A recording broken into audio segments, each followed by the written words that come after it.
All right, so this is a suggestion via Discord. The name of the video is J.D. Vance tries to defend childless cat lady remarks amid backlash. Childless cat ladies. I guess my main question here, based off of the title here, first of all, so J.D. Vance is the guy who's running with Trump, if I recall, right? Childless cat ladies. All right, are they childless? And do they have cats? Is it like a literal descriptor?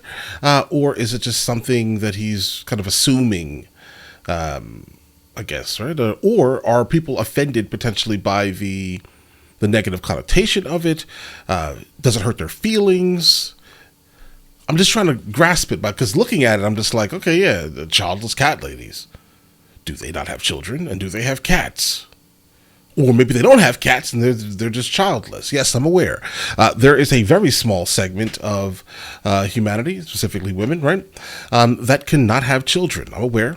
Absolutely. They physically just cannot have children. But women generally are, not generally, women are of the nature to have children, right? It's similar to, say, you look at human beings, and 3 out of 10 human beings have no legs. Human beings are of the nature to have legs. Okay, so yeah, right. So, and also, I guess, hold on really quickly. I guess there's also another thing here.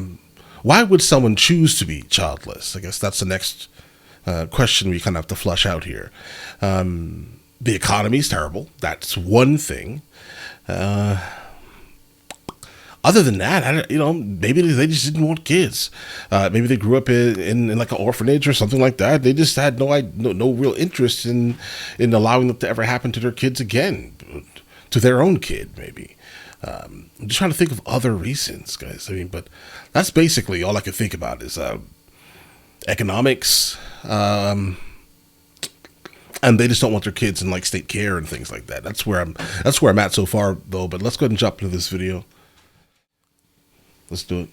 Trump's running mate J.D. Vance making another unforced error tonight as he looks to tamp down criticism over his disparaging remarks about, quote, childless cat ladies. Instead, when he tried to dampen it down, he has created a new firestorm. Tonight, making it clear that, quote, I've got nothing against cats, but going on to say that the left has become anti-family and that Democrats want to replace American children with immigrants. Ooh, that's an interesting one there. All right, so who's more family, or I think the right probably would be more family oriented, like as a whole, right? The left is going to be more like maybe like pushing the concept of like single motherhood, I would say, more so than anything else. I think the right basically probably pushes more nuclear family issues, while the left does less of that, right? But I mean, like, you can't just say that someone, because of their political affiliation, cares less about family, though. That's kind of a rough one for me. I've got nothing against cats. I've got nothing against dogs. I've got one dog. People are focusing so much on the sarcasm and not on the substance of what I actually said in this. Bro, people generally don't understand sarcasm. I've learned that, like, based off of my, 6,000 videos I've posted total on all my channels. I can tell you this right now. People just don't grasp sarcasm large scale. I wouldn't even bother with it. I can't help it. I'm just like, I can't help it. But you should, if you're running for office, you should try to help it. The substance of what I said, Megan, I'm sorry, it's true. It is true that we become anti-family. It is true that the left has become anti-child. But the simple point that I made is that having children, becoming a father, becoming a mother, I really do think it changes your perspective in a pretty profound way. This is about criticizing the Democratic Party for becoming anti-family and anti-child. A lot of liberals and a lot of people on the left will say, well, we can just replace American children with immigrants. What? Did someone actually say that? If they did actually say that, then that's absolutely crazy. That's wildness purely. I definitely need to see sources on that statement. Okay, that would change my overall perception, but it sounds too crazy to actually like fully believe. I definitely need sources on that. People on the left will say, yeah, well, we can just replace American children with immigrants. All right, well, the clarification, as he thinks it is, stems from this interview that Vance did all the way back in 2021 with Tucker Carlson. We're effectively run in this country via the Democrats, via our corporate oligarchs, by a bunch of childless cat ladies who are miserable at their own lives and the choices that they've made. All right, at the time, and even at that time in 2021, those comments did get a lot of attention and they got a lot of criticism. So back in 2021, Vance actually tried to clarify what he meant. Here's what he said. Look, a lot of people are unable to have kids for very complicated and important reasons. There are, I know, good friends of mine who have struggled to find the right girl, find the right guy. There are people, of course, for biological reasons, medical reasons, that can't have children. The target of these remarks is not them. It's important to point that out. Right. Okay. All right, so Trump campaign and Vance himself say that those comments say that he's not going after people who can't have children. Rather, he is going after people who choose not to have children.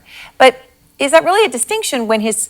Yes, that's an absolutely gigantic distinction, actually, but... After people who choose not to have children. But is that really a distinction when his fundamental conclusion is completely unchanged, which is that people who have children see the world differently and are invested in the future of their country in a way that people who don't have children aren't? How don't you see that? What are you talking about? Like, I mean, I want the future of this country to be as great as humanly possible. Why? Because I have kids in this country, right? I have something that ties me to this. I have something that forces me to want the best from this nation. Someone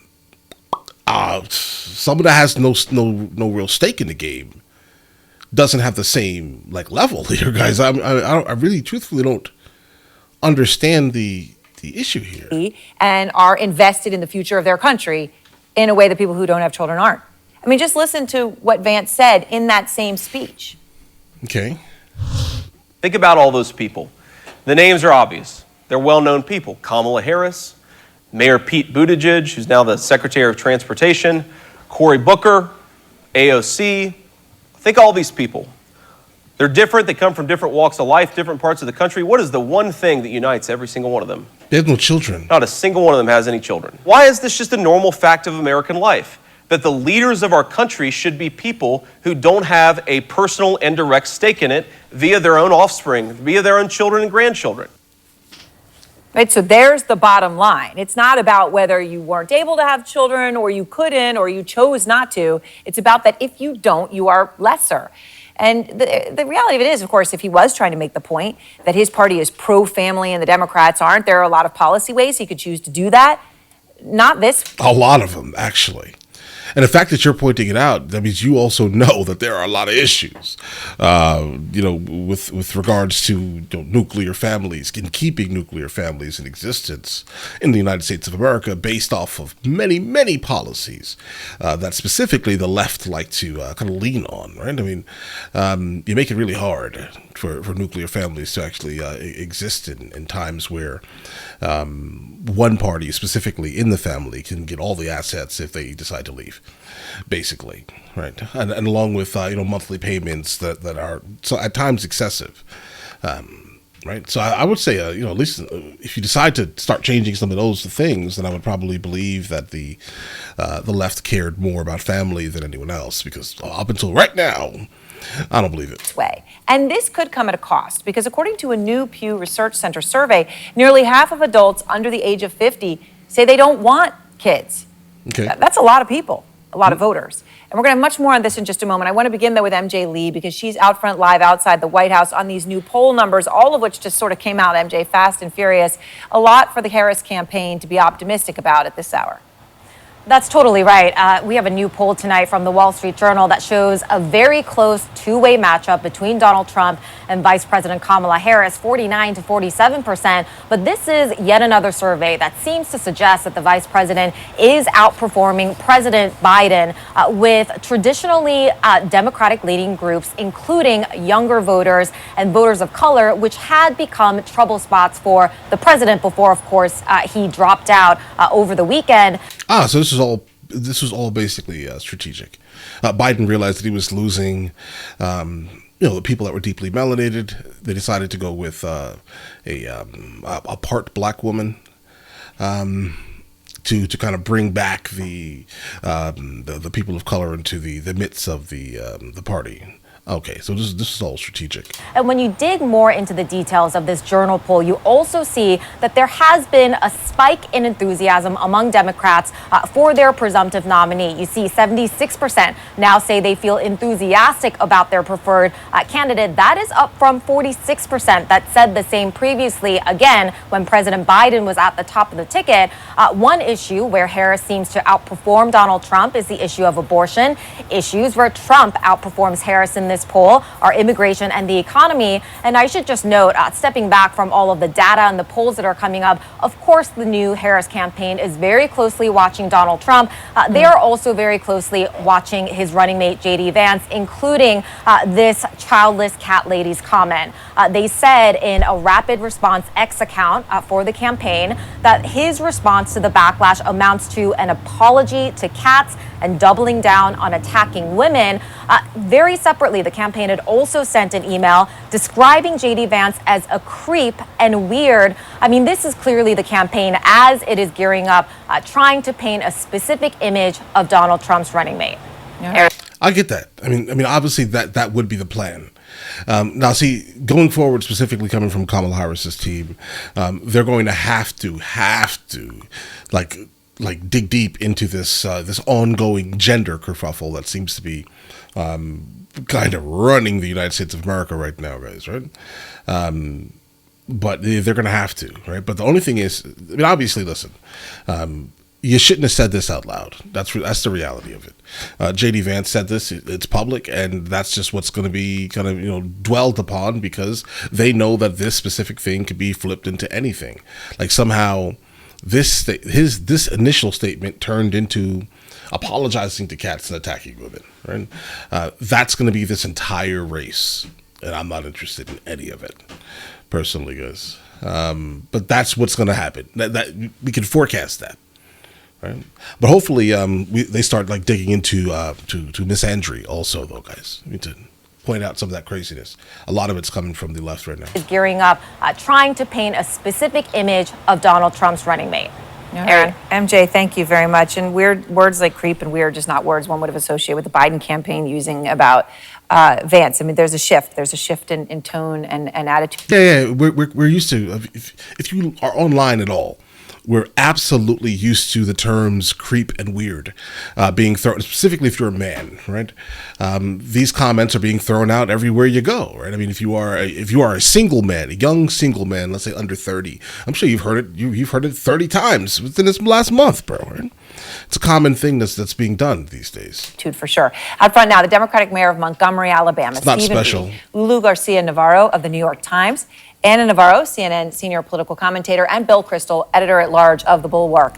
Mayor, let me just start with you, and it's great to have you here, in person in New York. All right, all these polls just coming out, the Wall Street Journal polls, specifically, though, on the enthusiasm numbers. And, there's a range here. MJ was talking about one at 76%. This poll, 81% say Harris voters say they're enthusiastic about her. It was 37% for Biden just a few weeks ago. Yeah, but Biden lame duck. Yeah, Biden was bad. Okay, bad. And that's a 44-point jump on enthusiasm. What's happening right now inside your party? Well, I think that there's a level of energy, level of excitement behind the vice president that's needed to make this a competitive race. I think what we see are black voters, women voters, and younger voters very energetic and very... Listen to how he just explained that. I'm telling you, it's black women voters specifically. Voters, women voters, and younger voters very energetic and very interested, invigorated, if you will, to support the vice president. And that's what's needed to consolidate the base in the Democratic Party. And that's what's needed to make this a competitive race. Now, that enthusiasm, of course, I know it's a national poll. Certainly, that's what we're seeing in the rallies, Lulu. But the battleground polls, there you've got dead heats. And you had, other than one state, those were dead heats prior as well. And obviously, those battleground states are crucial. There's others as well, but these are crucial ones. These are crucial. I mean, that is what the election is going to be decided on. And this is great news for the Harris campaign. You've got to be cheering if you're in that campaign right now, because what it shows is that she really has been able to flip the script. The people who support her are now feeling really enthusiastic. Those enthusiasm numbers, I mean, look at that. Before it was like in the 30s for President Biden, and now it's like in the 80s. Yeah. But the number that really interested me were the double haters. Do you remember us talking about the double haters so much? Yeah. Because they hated Trump and they hated Biden. Well, guess what? Biden's no longer on the ticket, and they are breaking for Kamala Harris. And so being able to move the margins little by little, it means a lot in this race. Right. Yeah, they seem to forget what happened to Bernie Sanders, guys. Like, seriously. Like, yeah, Bernie Sanders was running all of that, everything. Every single poll you saw, right? Every single event that he had, it was crazy, right? But then you know what happened? He lost. And those double haters, right? I mean, that was a thing, right? Because the young voters are really big on social media and doing everything they can do by not having to stand in those lines. They're really good at that. But when it comes to standing in the lines, they never show up. They never show up. Now it's a completely different world. And so, Anna, enter into the tickets mattering. We don't know the full ticket, obviously, on Kamala Harris's side. But J.D. Vance now says he's being sarcastic when he said the country was being run by a bunch of childless cat ladies, and says this is not about criticizing people who, for various reasons, didn't have kids, even though he fundamentally says if you don't have kids, you're not vested in the future of the country the way the people who have kids are. Yep. Mm-hmm. Yep. Yeah, I'm talking to you as a childless dog lady. And Cha-Cha and I take great offense at Wait a second, guys. I'm going to forecast something. those remarks where J.D. Vance seems to indicate, and it's not just one thing taken out of context. It's not just sarcasm. He has said it in different places, and he has said it with different intentions. He's talked about people without children should have less votes, that people with children should be able to have more votes. He's talked about it when it comes to tax policy. He's talked about it in such a despective way. And I think it's really angering a lot of people. It's angering people who are childless because of choice or because of nature or because they couldn't do it. It's angering people like Jennifer Aniston, who don't come out and do politics often. And it touched a nerve. It has touched a nerve. And look, I was with Kamala Harris last night. I was at her residence in a meeting of Latino leaders that had been scheduled before Joe Biden dropped out. I sense a level of enthusiasm. This is beginning to feel more like a movement and less like a traditional campaign. And I think that Democrats had been in the doldrums for a long time. They were feeling defeated even before the elections, and they were going through the motions. And this is now a campaign unburdened by the age issue and full of energy. And just the fact that J.D. Vance is proving to be quite the catastrophe is icing on the cake. Okay. So here's the thing. So I know nothing about J.D. Vance. I mean, obviously, I know that he is going to be running with Trump. That's all I know. I've never researched him. This is the most I've ever heard from him. I will be looking into him, obviously, right, to see exactly what he's about completely. His past, his current present, family life, everything. I want to know everything, right, before I actually form a complete opinion on him. Based off of the childless cat lady comment, though, it's coded language. That's the reality. It's always been coded language. It was coded language when Kevin Samuels said it all the time, and all the red pillars online all say the same thing. They all use the same terminology, right? It just means feminist. That's it. Basically, modern woman feminist. That's it. That's what that basically means. It's coded language. But I definitely want to, again, check out some more information from him to see what he's about, and I'll be able to form a much better opinion on exactly who he is, right? But all right, listen, guys, let me know in the comments. Let me know what I should know about him, at least, right? But all right, you guys all have an absolutely amazing day. Enjoy your day thoroughly. Guys, before we go, Are you guys subscribed to the other channels? Logical Movie Reviews with Mr. L. Boyd along with Mr. L. Boyd Music. Both are found in the description. Check it out.